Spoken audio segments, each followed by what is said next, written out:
தேவனுடைய நாமம் மகிமைப்படுவதாக. கடந்து வந்து எல்லாருக்கும் தேவனுடைய நாமத்தில் வாழ்த்துதலை சொல்லிக் கொள்கின்றோம். பலவரையும் பல வருடங்களுக்கு பிற்பாடு காண முடிந்தது. அதற்காக தேவனை ஸ்தோத்திரம் செய்கின்றோம். எட்வின் சகோதரியும் அதுபோல் அவருடைய குடும்பத்தாரையும் பார்த்தது ரொம்ப மகிழ்ச்சி. ஆண்டியும் பார்த்ததில் ரொம்ப மகிழ்ச்சி. போன வாரம் வந்தாங்க, இந்த வாரம் சுகபலத்தோடு கர்த்தர் கூட்டி கொண்டு வந்தார். இதுக்காக நாம் தொடர்ந்து நம்ம ஜெபம் பண்ணி கொண்டிருக்கின்றோம். அவர்களுக்கு வேண்டிய சரீரத்துக்கு வேண்டிய பலத்தை கர்த்தர் தந்து அவரையும் அல்ராஜ் ஐயாவையும் ரெண்டு பேரையும் கர்த்தரை மட்டுமாக பாதுகாத்து சபைக்கு ஒரு நல்ல ஒரு தூணாக நிறுத்தியிருக்கின்றார். அதற்காக தேவனை ஸ்தோத்திரிப்போம். அது மாதிரி எல்லாரும் கடந்து வந்த ஒவ்வொருவரையும் கர்த்தருடைய நாமத்தில் நாங்கள் வாழ்த்துகின்றோம். செந்தில் பிரதர் ஜெபம் பண்ணும்போது சொன்னார், தேவனுடைய வார்த்தை, இது தேவனுடைய வார்த்தை, நம்மதல்ல. இதில் நமக்கு ஒரு சொந்தம் கொண்டாட ஒன்றுமே இல்லை. கர்த்தருடைய வார்த்தையை நாம் கொடுக்கின்றோம். அந்த கர்த்தருடைய வார்த்தையை கேட்கும்போது அதுக்கு கீழ்ப்படிந்து நம்முடைய வாழ்க்கையில் என்னென்ன களைய வேண்டுமோ அவற்றை களைந்து, என்னென்ன நாம் பிடிக்க வேண்டுமோ அதை கெட்டியாக பிடித்து நம்முடைய வாழ்க்கையை முன்னுக்கு கொண்டு போக வேண்டும். கர்த்தர் அதைத்தான் விரும்புகின்றார். வெட்ட வேண்டியதை வெட்டிவிட வேண்டும், கைவிட வேண்டும் என்பதை கூட வெட்டிவிட வேண்டும். காதோஷ் அப்படிம்பாங்க. அதுக்கு அர்த்தம் வெட்டனாத்தான் அது பரிசுத்தமாக்கப்படும். வெட்டிவிட வேண்டும். நம்மளுடைய குணங்களில் உள்ள தீமை குணங்களை நாம் வெட்டி எரிந்து விட வேண்டும். கர்த்தராகிய இயேசு கிறிஸ்துவே சுவிசேஷத்தில் சொல்லியிருக்கின்றார், உனது வலது கை உனக்கு இடர் உண்டாக்கினால் அதை என்ன பண்ணணும்? வெட்டி எரிந்து விட வேண்டும். உன்னுடைய கண் உனக்கு இடர் உண்டாக்கினால் அந்த கண்ணை என்ன பண்ணணும்? எடுத்து வீசி. அதே மாதிரி நம்மளுடைய வாழ்க்கையிலையும் சில தீய குணங்கள் உண்டு. நம்மளுக்கு எல்லாருக்குமே, நம்மளாம் மனிதர்கள். அந்த தீய குணத்திலிருந்து நம்ம என்ன பண்ணணும்? கர்த்தருடைய வேதத்தை நம்ம வாசிக்கும் போது கர்த்தருடைய அந்த வேதமாக்கி அந்த வாழினால் என்ன பண்ணணும்? வெட்டி அதை மாற்ற வேண்டும். அதுதான் ஒரு பரிசுத்த ஜீவியத்துக்குள்ள பிரதானமான காரியம். ஏன்னா கர்த்தருடைய பிள்ளைகள் என்பது இது சாதாரண பதவி அல்ல. ஒரு எம்எல்ஏவோ ஒரு மினிஸ்டரோ அல்லது ஒரு கவர்மெண்ட் அஃபீஷியல் மாதிரி கிடையாது. இது தேவனுடைய பிள்ளைகள் போது நம்ம சொல்றோம் ஆசாரியர்கள். என்ன? தேவனுடைய ஆசாரியர்கள். ஸோ நாம் தான் ரெப்ரசன்ட் பண்ணுறோம் தேவனை. நாம் ரெப்ரசன்ட் பண்ணுறோம். நாம் நம்மளுடைய வாழ்க்கை என்பது பரிசுத்தம் உள்ள வாழ்க்கையாக இல்லாவிட்டால் அந்த வாழ்க்கையினால ஒரு பிரயோஜனம் இல்லை. அப்படிப்பட்ட ஒரு பரிசுத்தமான வாழ்க்கையை நாம் வாழ வேண்டும். நான் இந்த சபையில் வந்த நாள் முதல் நான் கூடுதலாக உன்னிப்பாக நான் சொல்லுவது பரிசுத்த ஜீவிதம். நான் என்னுடைய முதல் மெசேஜ் தொடங்கி நான் பல மெசேஜ் நான் கொடுத்தது எல்லாமே வந்துட்டு பரிசுத்த ஜீவிதத்தை பற்றி உள்ள காரியங்கள் தான். ஏன்னா கிறிஸ்துவ வாழ்க்கைங்கிறது ஒரு சாதாரண வாழ்க்கை கிடையாது. மற்றவங்க மாதிரி எழுந்தோம் வாழ்ந்தோம் இறந்தோம் அப்படின்னு இல்லை. நம்மளுடைய வாழ்க்கைக்கு ஒரு அர்த்தம் உண்டு. கிறிஸ்துவ வாழ்க்கைக்கு அர்த்தம் உண்டு. நம்மை காண்கின்றவர்கள் கிறிஸ்துவை காண வேண்டும். அதுதான் நம் மூலமாக கிறிஸ்துவனுடைய சுவிசேஷம் ஜாதிகளுக்கு, அதை கர்த்தரை தெரியாதவர்களுக்கு சென்றடைய வேண்டும். அதுதான் கர்த்தர் நம்மிலிருந்து எதிர்பார்ப்பது இல்லை. நாம் 1 தெசலோனிக்கேயர் 4:1-3 மட்டும் உள்ள வசனங்களை நாம் அதற்கு ஆதாரமாக வாசிப்போம். அன்றியும் சகோதரரே, நீங்கள் இன்னென்ன பிரகாரமாய் நடக்கவும் தேவனுக்கு பிரியமாய் இருக்கவும் வேண்டும் என்று நீங்கள் எங்களால் கேட்டு ஏற்றுக்கொண்டபடியே அதிகமாய் தேரும்படிக்கு கர்த்தராகிய இயேசுவுக்குள் உங்களை வேண்டிக் கொண்டு புத்தி சொல்லுகின்றோம்.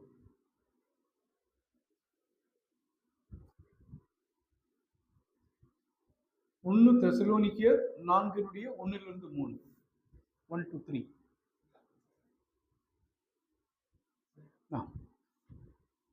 கர்த்தராகிய இயேசுவினாலே நாங்கள் உங்களுக்கு கொடுத்த கட்டளைகளை அறிந்திருக்கின்றீர்களே. நீங்கள் பரிசுத்தமுள்ளவர்களாக வேண்டும் என்பதே தேவனுடைய சித்தமாயிருக்கிறது. அந்தப்படி நீங்கள் வேசி மார்க்கத்துக்கு விலகி இருங்கள். இங்கு நாம் பார்க்கும்போது நமக்கு சில கட்டளைகள் இங்கு கொடுக்கின்றார்கள். அதுல ஒண்ணு, நடக்க வேண்டும், தேவனுக்கு பிரியமாக இருக்க வேண்டும், எங்களால் கேட்டு ஏற்றுக்கொண்டபடியே என்று இருக்கின்றது, அதிகமாய் தேரும்படிக்கு என்று இருக்கின்றது, புத்தி சொல்லுகின்றோம் என்றுள்ளது. இது நாம் பார்க்கும்போது இங்கு நமக்கு கொடுக்கப்பட்ட கட்டளைகள் என்னென்ன என்று அவர் சொல்லுகின்றார். கிறிஸ்துவர்களான நமக்கு கொடுக்கப்பட்ட கட்டளைகள் என்னென்ன என்று அவர் ஒவ்வொன்றாக சொல்லி வருகின்றார். அதுல அவர் சொல்லும்போது, அன்றியும் சகோதரரே, நம்மை பார்த்து சொல்லுகின்றார், சகோதரரே, நீங்கள் இன்னென்ன பிரகாரமாய் நடக்கவும் தேவனுக்கு பிரியமாக இருக்கவும் வேண்டும் என்று நீங்கள் எங்களால், நம்மை பார்த்து சொல்றாரு. கொரிந்தியர் தெசலோனிக்கேயர் விட்டுருங்க, நம்ம சபைக்கு நம்மை பார்த்து, நம்ம ஒவ்வொருவரை பார்த்து சொல்லுகின்றார். என்ன? என்னை பார்த்து, சகோதரே வில்லியம், நீங்கள், அதாவது வில்லியம் இன்னென்ன பிரகாரமாய், அதாவது ஜான் பிரதர், ஒவ்வொருவருடைய பேரும் இங்க போட்டுக்கொள்ளுங்க.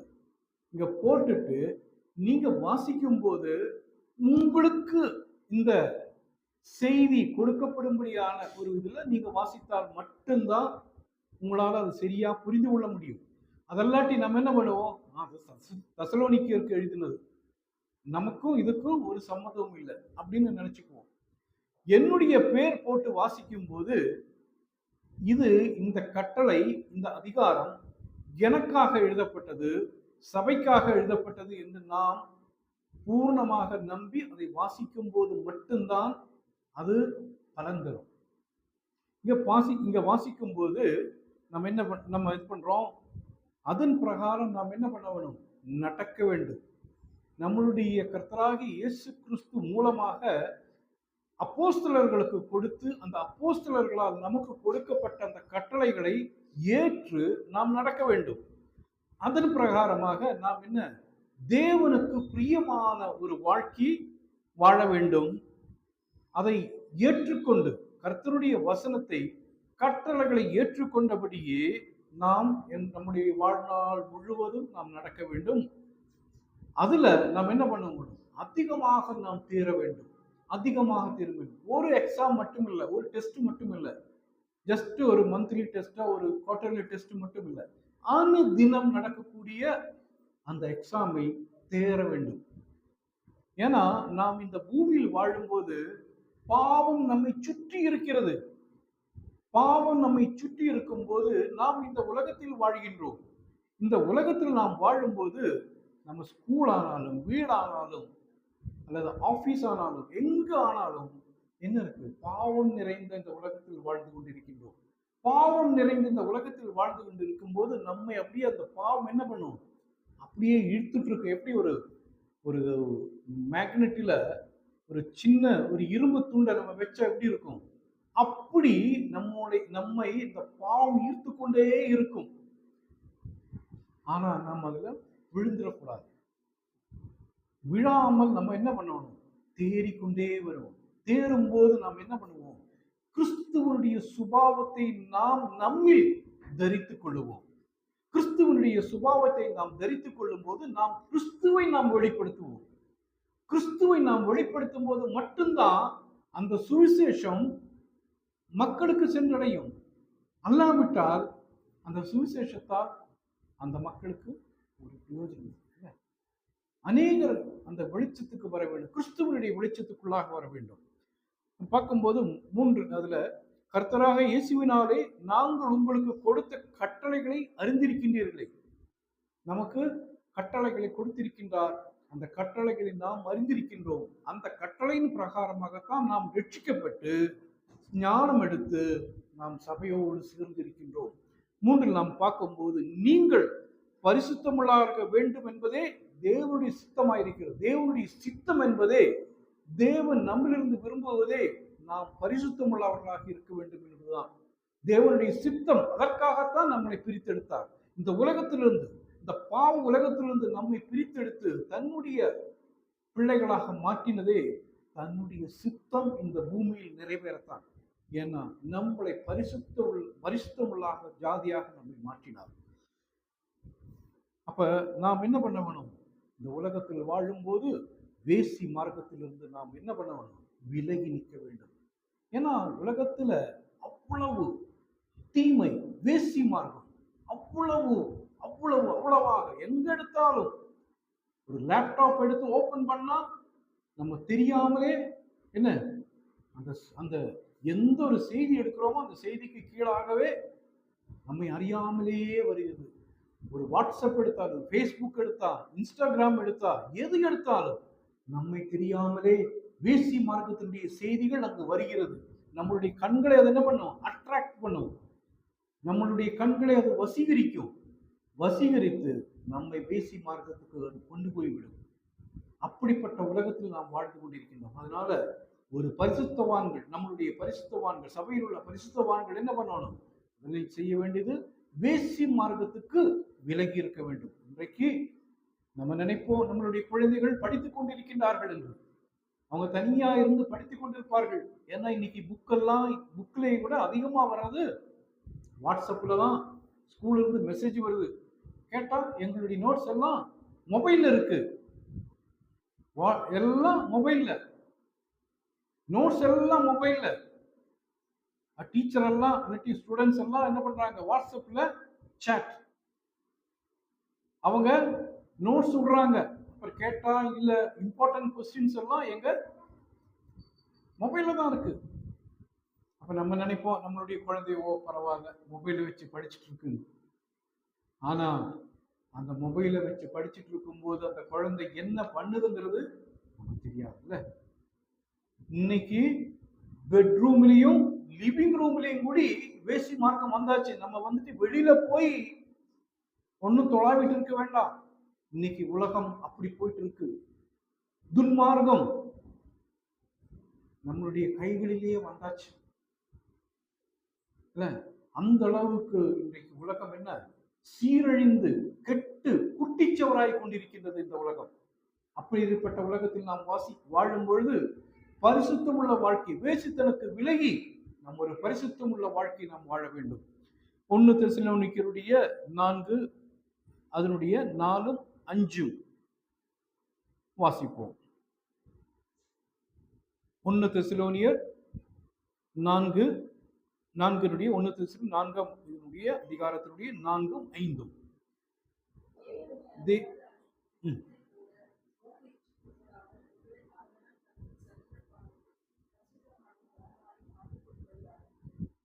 தேவனை அறியாத அஞ்ஞானிகளைப் போல மோக இச்சைக்கு உட்படாமல் உங்களில் அவனவன் தன் சரீர பாண்டத்தை பரிசுத்தமாயும் கனமாயும் ஆண்டு கொள்ளும்படி அறிந்து.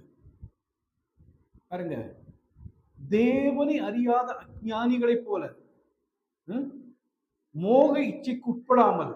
அந்த அஞ்ஞானிகள் எப்படி மோக இச்சைக்கு உட்பட்டு அவர்கள் வாழ்கின்றார்களோ அப்படிப்பட்ட ஒரு வாழ்க்கை வாழாமல் பரிசுத்தம் உள்ள வாழ்க்கை, மோக இச்சைக்கு உட்படாமல் வாழ்கின்ற வாழ்க்கை வாழ வேண்டும். இல்ல, உங்களில் அவனவன் என்னுடைய சரீரத்தை நான் காத்துக்கொள்ள வேண்டும். ஒவ்வொருவருடைய இங்கு உட்கார்ந்திருக்கின்ற சபையில் இருக்கின்ற ஒவ்வொருவருடைய பரிசுத்தவான்களுடைய சரீரத்தையும் நீங்கள் காத்துக்கொள்ள வேண்டும். அவனவன் அது ஒரு மண்பாண்டத்தை காக்கின்றது வண்ணமாக அந்த சரீர பாண்டத்தை நீங்க என்ன பண்ணணும்? காத்துக்கொள்ள வேண்டும்.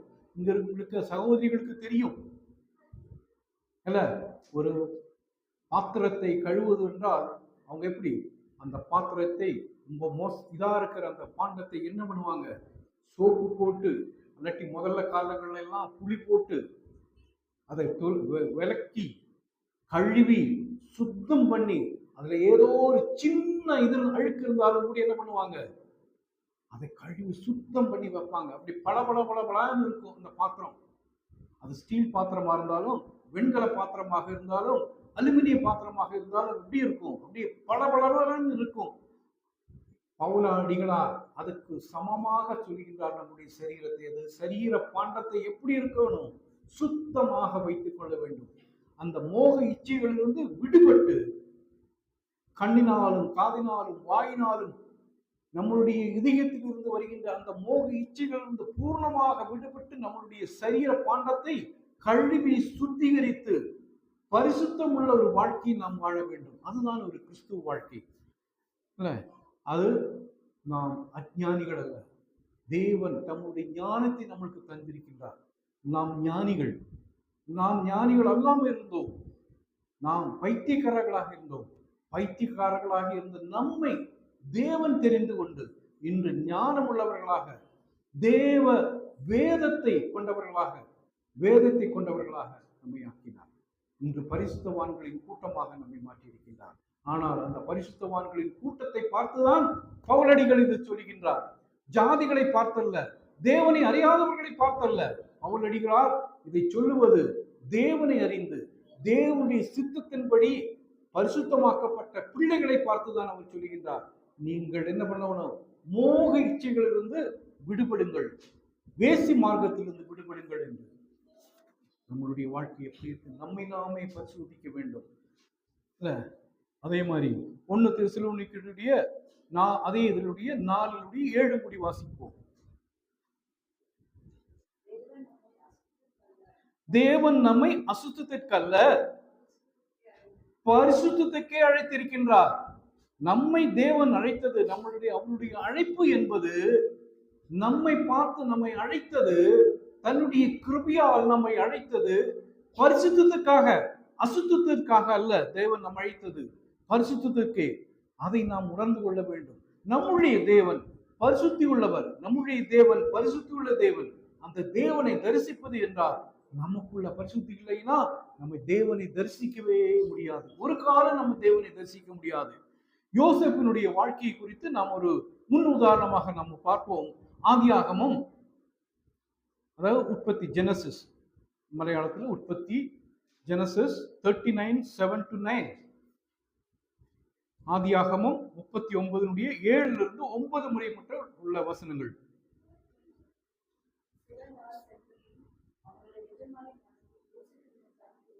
சில நாள் சென்ற பின் அவனுடைய எஜமானின் மனைவி யோசேப்பின் மேல் கண் போட்டு, என்னோட சைனி என்றாள். அவனோ தன் எஜமானுடைய மனைவியின் சொல்லுக்கு இணங்காமல் அவளை நோக்கி, இதோ வீட்டிலே என்னிடத்தில் இருக்கின்றவைகளை யாதொன்றை குறித்தும் என் ஆண்டவன் விசாரியாமல் தமக்கு உண்டான எல்லாவற்றையும் என் கையில் ஒப்புவித்திருக்கின்றார். இந்த வீட்டிலே என்னிலும் பெரியவன் இல்லை. நீ அவருடைய மனைவியாய் இருக்கின்றபடியினால் உன்னை தவிர வேறொன்றையும் அவர் எனக்கு விலக்கி வைக்கவில்லை. இப்படி இருக்க நான் இத்தனை பெரிய பொல்லாக்கு உடன்பட்டு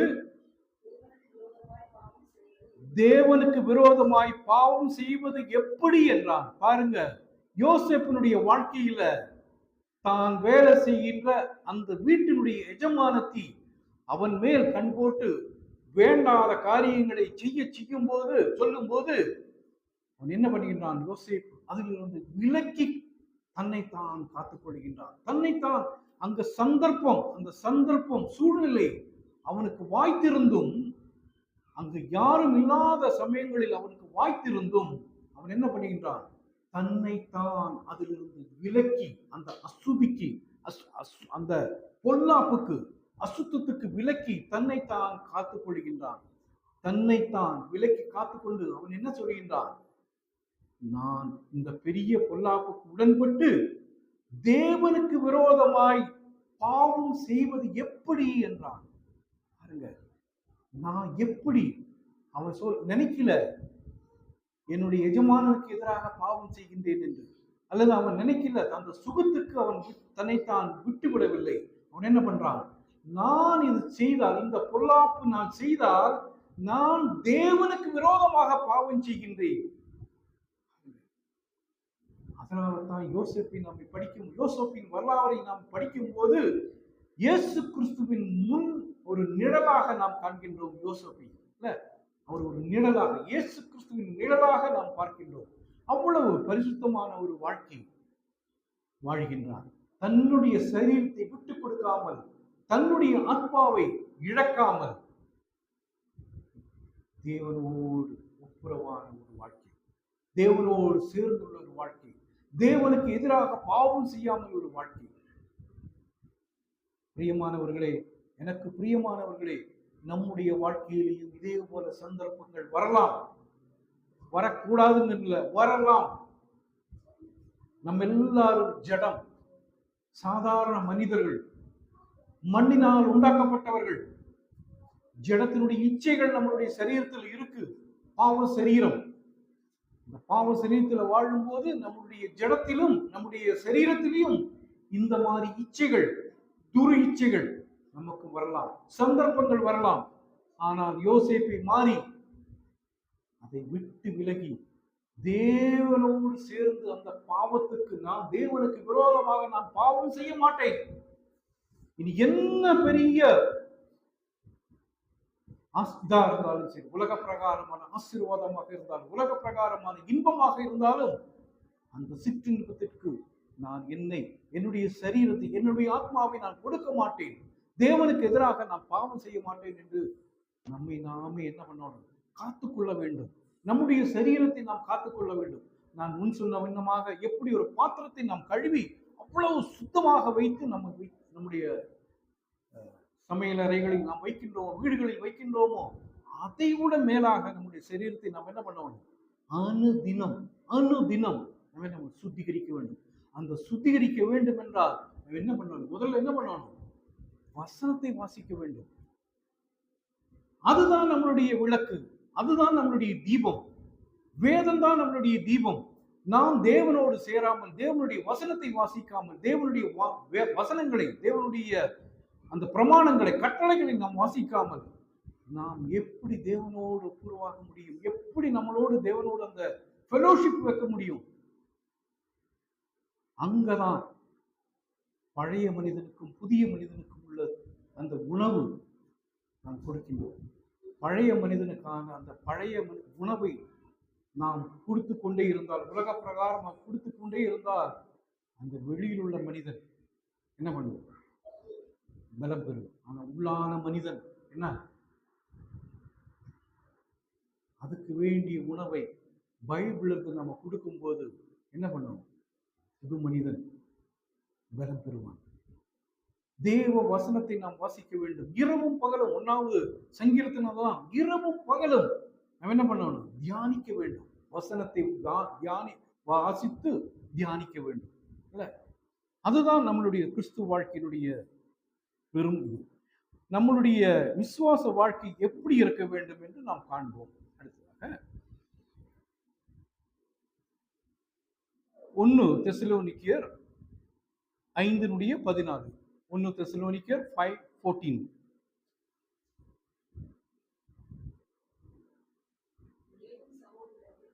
மேலும் சகோதரரே, நாங்கள் உங்களுக்கு போதிக்கின்றது என்னவென்றால்,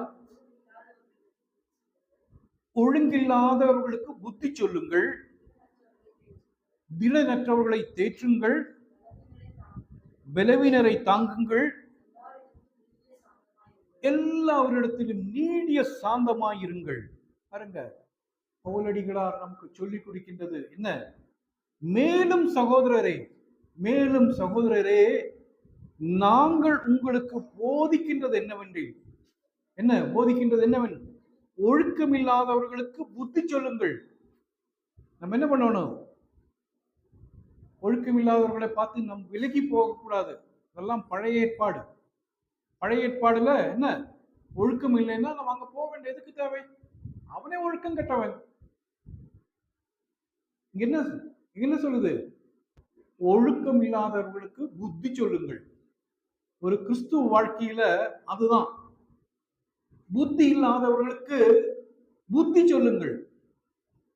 அடுத்ததாக என்ன? ஒழுக்கம் இல்லாதவர்களுக்கு புத்தி சொல்லுங்கள், திடனற்றவர்களை தேற்றுங்கள், பலவீனரை தாங்குங்கள். என்னது? திடனற்றவர்களை தேற்றுங்கள், பலவீனரை தாங்குங்கள். என்னது? திடனற்றவர்களுக்கும் பலவீனர்களுக்கு என்ன வித்தியாசம்? திடனற்றவர்களுக்கும் பலவீனர்களுக்கு என்ன வித்தியாசம்? இல்ல, நம்ம வாசிக்கும் போது அப்படியே வாசிச்சு போயிருவோம். திடனற்றவர்கள், பலவீனர்கள், என்ன வித்தியாசம் திடனற்றவர்களுக்கும் பலவீனர்களுக்கும்? வாசிக்கும் போது நீங்க இங்கிலீஷ் பைபிள் இருந்தா அதுல என்ன போட்டிருக்குன்னா, கம்ஃபர்ட் கம்ஃபர்ட் த, என்ன போட்டிருக்கு? Feeble minded. ஃபீபிள் மைண்டட் இல்ல, ஃபீபிள் மைண்டட்னா என்ன? அவங்க இன்டெலிஜென்ஸ் இல்ல, பயங்கர இன்டெலிஜென்ட் ஒன்றும் இல்லை, சாதாரண மனிதர்கள். சிலப்போ புரிந்து கொள்ளவருக்கும் கூட அவங்களுக்கு கஷ்டமா இருக்கும். நம்ம நினைப்போம், என்னடா இவ்வளவு சொல்லியும் இல்ல, இவ்வளவு சொல்லியும் புரிஞ்சுக்கலையா, இவ்வளவு சொல்லியும் அறிந்து கொள்ளவில்லையா?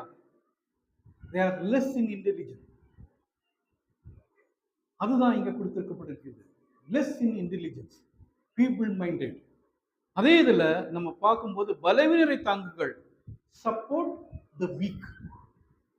பலவீனர்கள் support the weak. அப்ப நம்முடைய சபைகளிலும் கூட இந்த ரெண்டு கூட்டர் இருக்காங்க. நம்மளுக்கு சுத்தி இருக்கிறவங்களிலையும் நம்ம இந்த ரெண்டு கூட்டர்கள் இருக்காங்க. நமக்கு வீடு இருந்ததுன்னா அந்த வீட்டை சுத்தி இருக்காங்க. நம்ம ஆபீஸ்னா ஆபீஸ்ல இருக்காங்க. ஸ்கூல்னா ஸ்கூல்ல இருக்காங்க. ஸ்கூல்ல எல்லாம் பார்க்கலாம், நல்லா படிக்கிற குழந்தைகளை மட்டும் முன்னாடி வைப்பாங்க, பாக்கி இருக்கிறவங்க எல்லாம் பின்னாடி. இல்ல, பேக் டெஸ்க், போ போ பின்னாடி போ. நல்லா படிச்சு 90, 99, 98 மார்க் வாங்கினா, அது ஒரு மார்க் வாங்கினாலும் கூட அவன் என்ன திட்டு உண்டு. ஏன் ஒரு மார்க்கை குறைச்ச? 100 வாங்கிருக்கலாமே. அவங்கள மட்டும் முன்னாடி உட்கார வைப்பாங்க. அவங்கதான் டீச்சருக்கு பெட். இந்த 98, 99 வாங்குறது தான் பெட்டு, பாக்கி எல்லாம் பின்னாடி பேக் டெஸ்க். அவங்க படிச்சியா படிக்கலையா அவங்கள பத்தி ஒண்ணுமே கேட்கவும் முடிய மாட்டாங்க. அந்த மாதிரி இருக்கிறவங்க இருக்காங்க. நான் பேக் டெஸ்க் தான், நான் பேக் டெஸ்க் தான் இருக்கேன், ஃப்ரண்ட் டெஸ்க்ல கிடையாது. நானே போய் உட்காந்துக்குவேன் பேக்ல. ஆனா அப்படிப்பட்டவர்களை தான் கர்த்தர் தேர்ந்தெடுத்தார். அப்படிப்பட்டவர்களைத்தான் கர்த்தர் தேர்ந்தெடுத்தார். ஞானிகளை வெட்கப்படுத்தினார், பைத்தியமான நம்மை தேர்ந்தெடுத்தார். எவ்வளவு பெரிய கிருபைங்க, அதை நம்மளால வர்ணிக்க முடியாது. அவ்வளவு பெரிய கிருபையை நமக்கு செய்தார் தேவன். அதே மாதிரி நம்மள தெசலோனி அதனுடைய 5:15, 1 தெசலோனிக்கர் 5:15.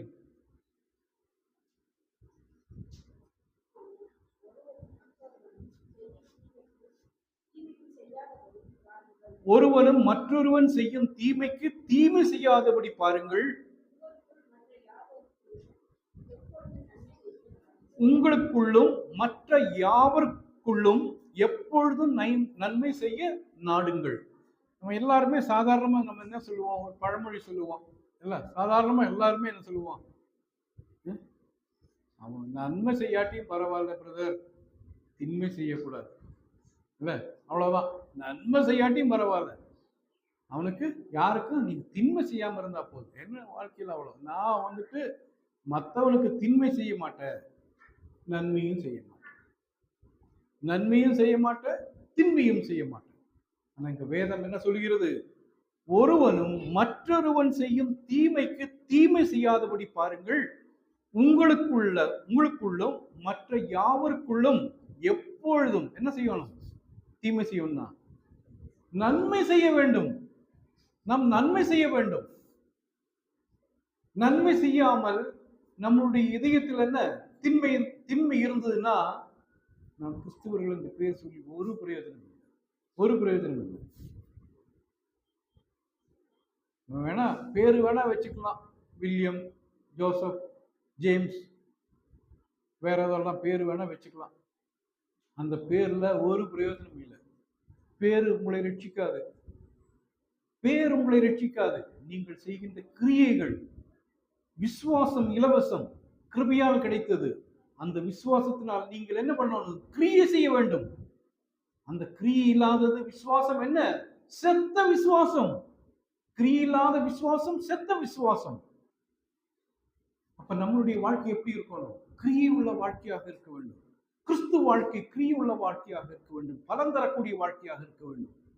தேவ ஜனமே, நன்மை செய்ய வேண்டும். முதல்ல நன்மை செய்ய வேண்டும். நமக்கு மட்டுமல்ல, நமக்கு எப்படி நாம் நன்மை செய்ய நாம் நினைக்கின்றோமோ அதே மாதிரி மற்றவர்களுக்கும் நன்மை செய்ய வேண்டும். தீமையும் செய்யக்கூடாது. ரெண்டுமே செய்யக்கூடாது இல்ல?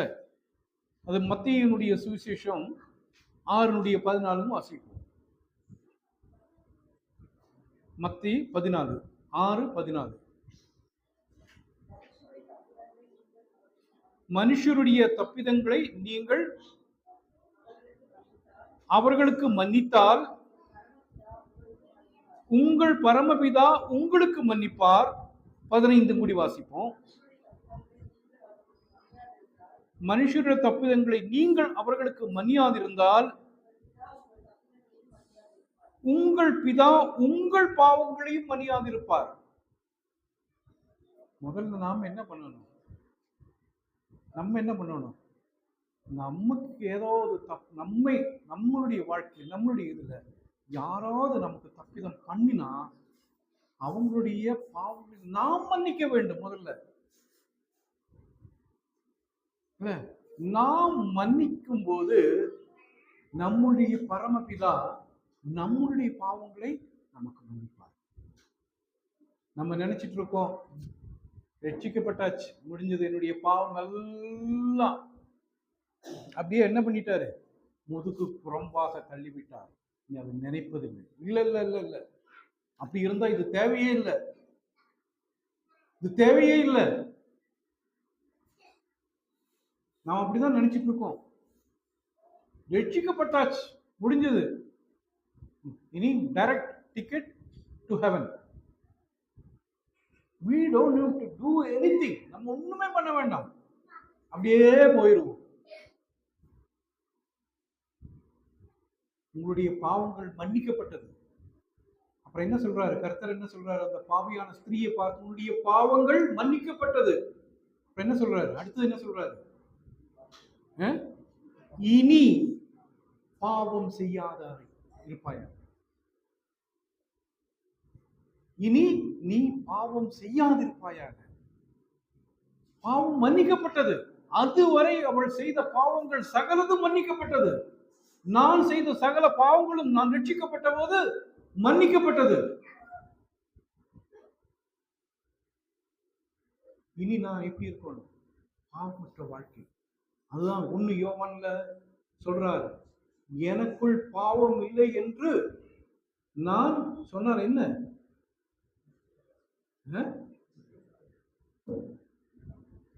நான் என்ன பண்ணணும்? என்னுடைய பாவங்களை என்ன பண்ணணும்? முதல்ல தேவனிடத்தில். அதுக்கு என்ன சொல்ற அவர்? கர்த்தர் என்ன சொல்றாரு? முதல்ல நீ என்ன பண்ண? எனக்கு எதிராக என்னுடைய நண்பனோ என்னுடைய சகோதரனோ எனக்கு எதிராக ஒரு பாவம் பண்ணினால் என்ன பண்ணணும்? நீ அதை மன்னி. நான் அதை மன்னிக்காம அவனுடைய கழுத்தை பிடிச்சி நான் இது பண்ணிட்டு பிதாவான தேவன் என்ன மன்னிப்பார் நீங்க நினைக்கிறீங்களா? நம்மளாம் அப்படிதான் நினைச்சிட்டு இருக்கோம். பெரும்பாலானவர்கள் அப்படிதான் நினைச்சிட்டு இருக்காங்க. பிதாவானவர் நம்மளை விட்டுருவாரு. இல்ல இல்ல இல்ல, தண்டனை உண்டு. நாம் செய்கின்ற ஒவ்வொரு பாவங்களுக்கும் தண்டனை உண்டு. அதை மறைத்தால், தேவனிடத்தில் ஏற்று சொல்லி அதிலிருந்து, அந்த பாவத்திலிருந்து நம்மை நாமே காத்துக் கொள்ளும் போது தேவன் அதை மன்னிப்பார். ஆனா அந்த பாவம் திரும்ப பண்ணக்கூடாது.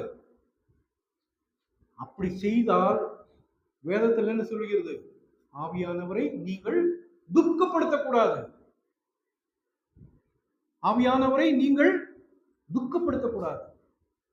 ஒரு தடவை செய்த அந்த பாவம் உங்களுக்கு மன்னிக்கப்பட்டால் திரும்பவும் திரும்பவும் திரும்பவும் திரும்பவும் அதே நீங்கள் பாவம் செய்யும் போது அந்த பாவம் என்ன ஆகுது?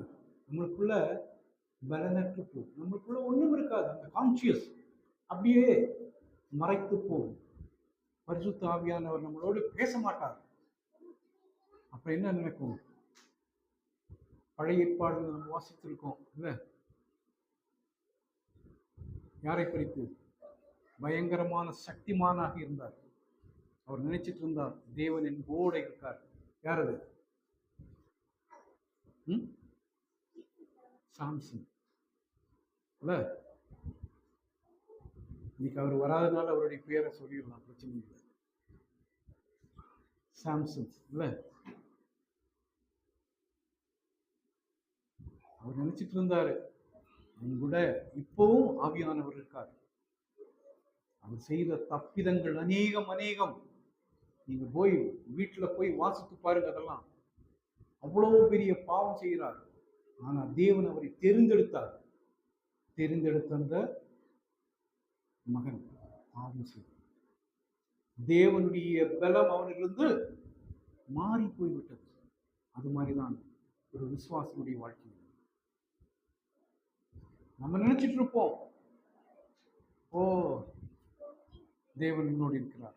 ஆனா பாவம் செய்ய செய்ய செய்ய செய்ய செய்ய நம்முடைய மனம் மரத்து போகும், ஆத்துமா மரத்து போகும், ஆவி இல்லாமல் கெட்டு போகும். அப்புறம் நம்ம பாவம் செய்தால் நமக்குள்ளேயே நம்ம என்ன பண்ணுவோம்? எல்லாம் உலகமே செய்யுது, நம்ம செஞ்சாங்க. உலகமே செய்யுது, உலகமே செய்யுது திருட்டு, உலகமே சொல்லுது பொய், உலகமே அடாவடியில் வாழ்கின்றது. நமக்கு என்ன? காம்ப்ரமைஸ் பண்ணிடுவோம். இருக்கக்கூடாது. தேவன் சொல்லுவதுதான். 1 தெசலோனிக்கர் 5:16 வாசிப்போம். சீக்கிரம் வாசிப்போம். 5:16. 1 தெசலோனிக்கர் 5:16.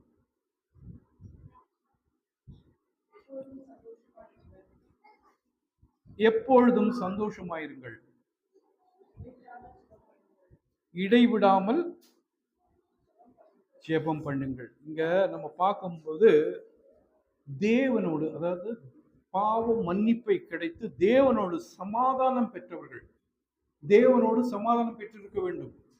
தேவனோடு சமாதானம் பண்ணாம நம்மளுடைய பாவங்களை அறிக்கையிட்டு தேவனோடு நாம் தேவனுடைய சமாதானத்தை பெற்றவர்களால் மட்டும்தான் அந்த மகிழ்ச்சி உண்டாகும். என்ன இங்க கொடுத்திருக்கு? எப்பொழுதும் சந்தோஷமாயிருங்கள். சந்தோஷமாக இருக்க வேண்டும் என்றால் நமக்குள்ளாக சமாதானம் இருக்க வேண்டும். சமாதானம் இல்லாமல் சந்தோஷம் வராது. நீங்கள் தேவனோடு ஒப்புரவாகி தேவனுடைய சமாதானத்தை பெற்றவர்களாக இருந்தால் உங்களுக்குள்ளாக சந்தோஷம் இருக்கும்.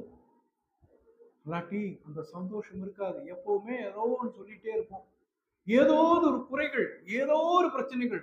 மற்றவரை பார்த்தா ஐயோ அந்த பிரதரா, அந்த பிரதர் இங்க பேசுவாரு, அங்க அப்படி இல்லை, இங்க இது பண்ணுவாரு, அங்க போய் ஏதோ சகோதரி பார்த்து எப்ப பார்த்தாலும் என்ன ஏதோ ஒரு குறை, ஏதோ ஒரு இது அவங்களுக்குள்ள இருந்துட்டே இருக்கும். அவங்களுடைய மனது சந்தோஷத்தால் நிறையாது. சந்தோஷம் வேணுமா? அதெல்லாம் விட்டுருங்க. அதெல்லாம் விட்டு தேவனை நோக்கி உங்களுடைய சமாதானத்தை, தேவனுடைய சமாதானத்தை பெற்றுக் கொள்ளுங்கள். உங்களுக்குள்ள சந்தோஷம் நிறைவாக இருக்கும் இல்ல? அதே மாதிரி அடுத்ததாக நாம பார்க்கும்போது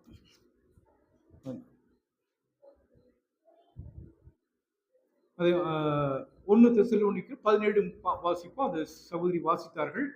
தேவ பிள்ளைகள் எப்படிப்பட்டவர்களாக இருக்க வேண்டும் என்றால், நாம் இன்னும் எப்படி இருக்கணும்? சமாதானத்தோடும் சந்தோஷத்தோடும் நம்ம இருக்கும்போது நம்மளால என்ன பண்ண முடியும்?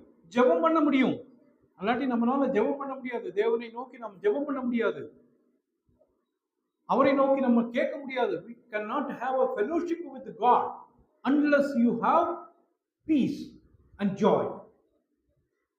இது ரெண்டும் இருந்தா தான் என்ன பண்ண முடியும்? தேவனுடைய சமூகத்துல போய் உங்களுக்கு முழங்கால் போட்டு அவரை நோக்கி ஜெபிக்க முடியும். அல்லாட்டி என்ன பண்ணுவோம்?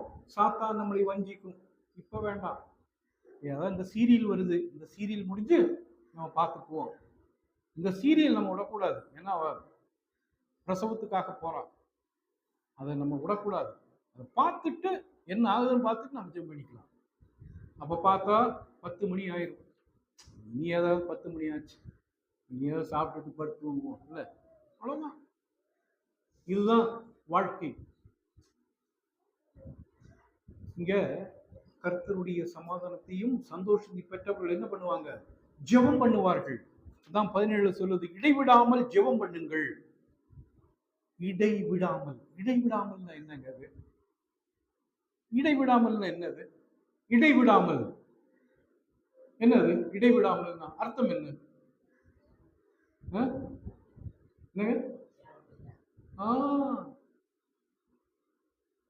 என்ன பண்ணணும்? இடை விடாமல். ஒரு இடையே, அதாவது ஒரு கேப் இல்லாம இல்ல, தொடர்ந்து ஜெபித்துக் கொண்டே இருக்க வேண்டும். நம்மளால முடியுமா? நம்மளால முடியுமா? அதுக்குதான் அடுத்தது சொல்றாரு. என்ன சொல்றாரு அடுத்தது? என்ன? 18 1 தெசலோனிக்கேயர் 5:18 என்ன? எல்லாவற்றிலையும் ஸ்தோத்திரம் செய்யுங்கள், அப்படி செய்வது கிறிஸ்து இயேசுவுக்குள் உங்களை குறித்து தேவனுடைய சித்தமாயிருக்கிறது. பாருங்கள், நீங்க ஜெபம் பண்ணணும்னா நீங்க பெருசா உட்கார்ந்து ஐயோ எனக்கு டைம் இதல்ல, இருந்தாலும் நான் ஜெபம் பண்றேன்னு சிலவங்க சொல்லுவாங்க. நீங்க என்ன பண்ணணும்? எல்லாவற்றையும் ஸ்தோத்திரம் செய்யுங்க. நாங்க நடக்கும்போது ஸ்தோத்திரம் செய்யுங்க. தேவனே, நீ கொடுத்த அந்த காலுக்காக ஸ்தோத்திரம். தேவனே, என்னுடைய கால்களுக்கு நீ பலத்தை தந்தீரே, அதற்காக ஸ்தோத்திரம். கர்த்தாவே, எனக்கு போக எனக்கு மனதை தந்தீரே, அதற்காக ஸ்தோத்திரம். ஒவ்வொரு இதுலயும் நீங்க ஸ்தோத்திரம் பண்ணுங்க. சாப்பிடும் போது ஸ்தோத்திரம். சாப்பிட்டு கொண்டு இருக்கும்போது, கர்த்தாவே, என்னுடைய மூச்சு குழல்ல திணறாமல் இருக்க நான் என்னுடைய உணவை கரெக்டாக நீங்க விடுகின்றீரே, அதற்காக ஸ்தோத்திரம். சாப்பிட்ட பின் என்னுடைய செரிமானத்துக்காக ஸ்தோத்திரம். ஒவ்வொரு காரியங்களுக்காக நீங்க ஸ்தோத்திரம் பண்ணுங்க. இடைவிடாமல் நம்மளால ஜெபம் பண்ணிக்கொண்டே தேவனோடு உறவாடி கொண்டே இருக்க முடியும். தேவன் நம்மை நோக்கி பேசுவார். நீங்க அவரோட பேசாம ஜெபம் பண்ணாம எப்படி உங்களுடைய ஜெபத்தை அவர் கேட்பார்? அநேகர் இதனால்தான் பெரிய பிரச்சனைகள் இருக்காங்க. ஏன் சந்தோஷம் இல்லாம அவங்களுடைய குடும்பத்துல பிரச்சனைகள்? வியாபாரம் செஞ்சா பிரச்சனை, வேலைக்கு போனா பிரச்சனை, படிச்சா பிரச்சனை, என்ன பண்ணாலும் பிரச்சனை. எங்க வீட்டுல பிரச்சனையோ பிரச்சனை. எப்படி பிரச்சனை? ஏன் பிரச்சனை? முதல்ல நீங்க ஜெபம் பண்ணுங்க, ஸ்தோத்திரம் சொல்லுங்க. உங்களுக்கு திண்மையானாலும் கர்த்தாவே நீ செய்த இதுக்காக ஸ்தோத்திரம், நான் உழுதுட்டேன், அதுல இருந்து காத்துக்கொண்டே அதற்காக ஸ்தோத்திரம். கர்த்தாவே, எனக்கு ஒரு வியாதியை கொடுத்தீங்க, அதற்காக ஸ்தோத்திரம். அதுல இருந்து, ஏன்னா நீர் அதுல இருந்து எனக்கு விடுதலை கொடுப்பதற்காக ஸ்தோத்திரம் சொல்லுங்க. ஒவ்வொன்றுக்கும் நீங்க ஸ்தோத்திரம் சொல்லுங்க. அப்ப உங்களுடைய ஜெபத்தை அவர் கேட்பார். உங்களுடைய ஜெபத்தை கேட்கின்றவர் உங்களுக்கு கண்டிப்பா என்ன பண்ணுவாரு? உத்தரவு கொடுப்பார். உத்தரவு கொடுப்பார். கண்டிப்பாக அதற்கு பதிலை கொடுப்பார். நம்முடைய தேவன் பதிலை கொடுக்காதவர்கள் அல்ல. நம்முடைய ஜெபங்களை, விண்ணப்பங்களை கேட்டு நமக்கு பதில் தராதவர்கள் அல்ல. நம்முடைய விண்ணப்பங்களுக்கு பதில் கொடுக்கக்கூடிய தேவன். இன்னைக்கு மட்டும்தான் நம்முடைய சபையில சாட்சியம் இல்லாத போன ஒரு ஞாயிற்றுக்கிழமை, அல்லாட்டி எல்லா ஞாயிற்றுக்கிழமையும் அட்லீஸ்ட் ஒரு 3-4 பேராவது நம்ம சாட்சியம் சொல்லுவோம். இருக்கிறது 10 பேர்னாலும் அந்த 10 பேர்ல 4 பேர் சொல்லுவோம். இன்னைக்குதான் முதல் தடவையா சாட்சியம் இல்லாத ஒரு கூட்டம். எவ்வளவு நன்மைகள் கர்த்தர் பண்ணியிருக்காரு, எவ்வளவு நன்மைகள், எவ்வளவு நன்மைகள், எவ்வளவு நன்மைகள். நம்மளால எண்ணி பார்க்க முடியுமா? அவ்வளவு நன்மைகளை செய்தார். உங்களுடைய வேலையில, அவருடைய வாழ்க்கையில, என்னுடைய வாழ்க்கையில, உங்களுடைய வாழ்க்கையில எவ்வளவு என்ன நம்மளை சுகபத்திரமா யாத்திரை பண்ணி பிரயாணம் பண்ணி இங்க கொண்டு வந்து சேர்த்தார். அதற்காக ஸ்தோத்திரம். கர்த்தாவே என்னை காத்துக்கொண்டீர், அதற்காக ஸ்தோத்திரம். காலையில் எழுந்திருத்தேனே, அதற்காக ஸ்தோத்திரம். எவ்வளவு செத்து போயிருக்காங்க இன்னைக்கு பெரிய பெரிய ஆளுகள்லாம். கர்த்தாவே இந்த எங்களுடைய அந்த இந்தியாவுக்கும் பாகிஸ்தானுக்கும் அந்த போரை நிறுத்தினீரே, எதற்காக ஸ்தோத்திரம். எவ்வளவு பேர் சாவாங்க, அதை நிறுத்தினீர், அதற்காக ஸ்தோத்திரம். அதற்கான மனதை எங்களுடைய நாட்டினுடைய பிரதமருக்கும் அந்த அமைச்சருக்கும் நீ கொடுத்தீரே, அதற்காக ஸ்தோத்திரம். அவளுக்காக ஜெபம் பண்ணுவோம். என்னன்னு சொல்ல முடியும்? எவ்வளவோ இறந்திருக்க வேண்டியது, இவ்வளவு லட்சக்கணக்கான ஆளுகள் இறந்திருக்க வேண்டியது, அதெல்லாம் காப்பாற்றினாரு. எதற்காக ஸ்தோத்திரம்? நம்மளுக்காக மட்டுமல்ல, மற்றவர்களுக்காக ஸ்தோத்திரம் செய்யும். அதுதான் ஒரு கிறிஸ்துவ வாழ்க்கை. தீத்துனுடைய பார்த்துருவோம். தீத்து 3:3.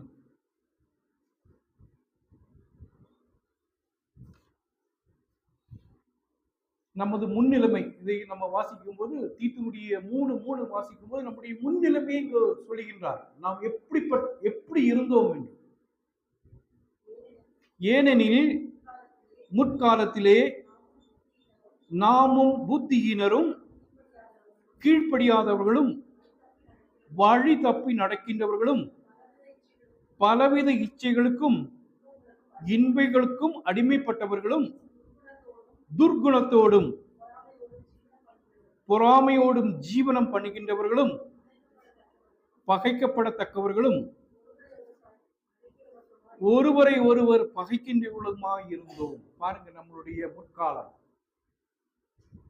இல்ல, ஒரு போர்டுல எழுதி அப்படி பிடிச்சா எப்படி இருக்கும்? ஒரு பிளக் போர்டு, ஒரு கார்டுல எப்படி எழுதி எப்படி பிடிச்சிட்டு நடந்தா எப்படி இருக்கும்? இதுதான் நம்ம வாழ்க்கை. நம்மளாம் பெருமைப்படும்படி ஒண்ணும் இல்லை. நம்மள பெருமைப்படும்படி ஒன்றும் இல்லை. நம்மெல்லாம் எப்படி இருந்தோம்? இதுதான் நம்மளுடைய நிலைமை. எப்படி இருந்தோம்?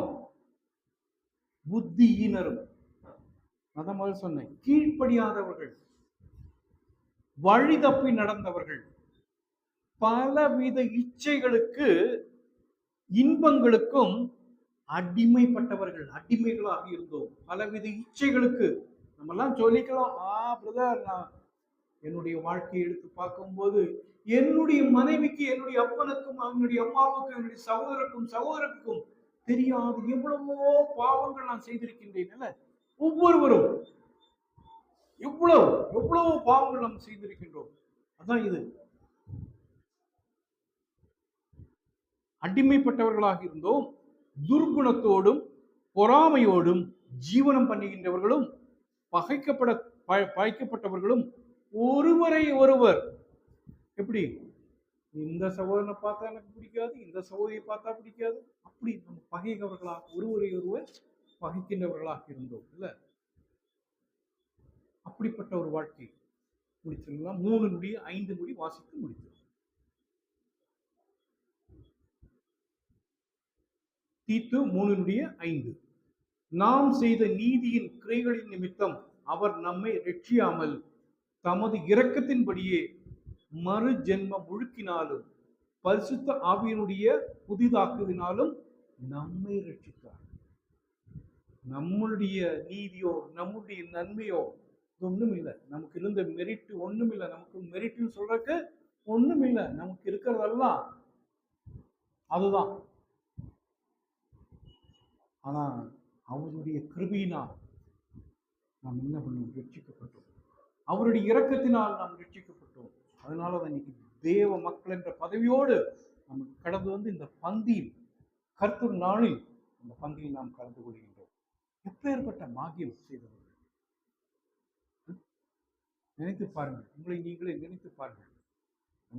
அவர் செய்த அந்த கிருபை எவ்வளவு பெரிய கிருபை! தன்னைத்தானே ஜீவ பலியாக கொடுத்தார். ஜீவ பலியாக தம்மை தாமே கொடுத்து நம்மை விடுதலை ஆக்கினார், நம்மை சுதந்திரவாளி ஆக்கினார், தேவனுடைய மக்களாக்கினார், தேவனுடைய பங்காளி ஆக்கினார். இவ்வளவு பெரிய கிருபை! அந்த கிருபையை யாரால் வர்ணிக்க முடியும்? அதற்காகத்தான் இன்றைக்கு நாம் கூடி வந்திருக்கின்றோம். கூடி வந்திருக்கும் போது ஒவ்வொருவரை நம்மை நாமே சோதித்தறிய வேண்டும். நான் எங்க இருக்க? வேற ஐயாம்.